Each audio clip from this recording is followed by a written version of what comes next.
నేను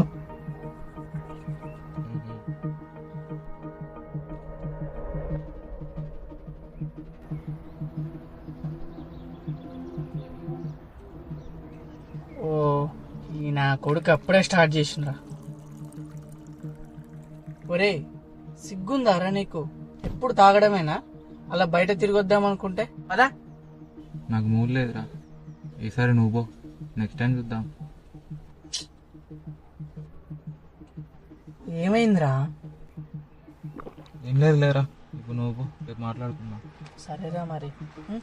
ఉమ్.